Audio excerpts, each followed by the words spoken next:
Tapi setelah kami dalami kasus ini ternyata bahwa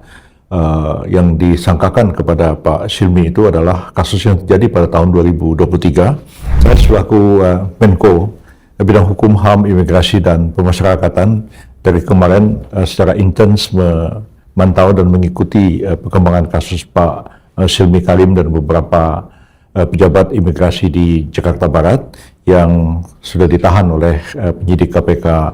sejak tadi malam sampai ke pagi ini, dan kami semua sudah melakukan koordinasi. Tadi juga saya bicara agak panjang dengan Menteri Imigrasi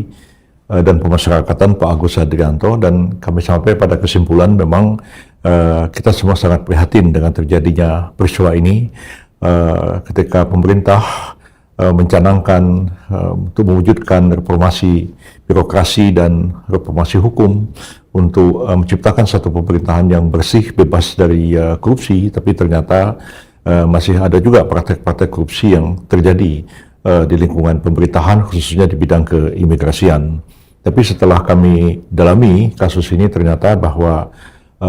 yang disangkakan kepada Pak Silmi itu adalah kasus yang terjadi pada tahun 2023 sampai dengan tahun 2024 ketika beliau menjabat sebagai Dirjen Imigrasi pada Kementerian Hukum dan HAM pada waktu itu, bukan kasus yang terjadi pada saat beliau telah menjadi sebagai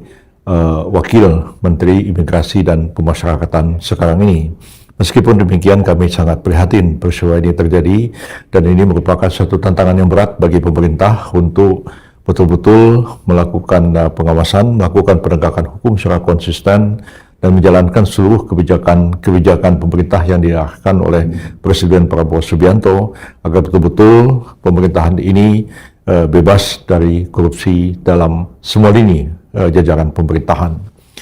Karena memang Pak Silmi Kalim dan beberapa pejabat imigrasi di Jakarta Barat sudah, dan juga beberapa mantan pejabat imigrasi di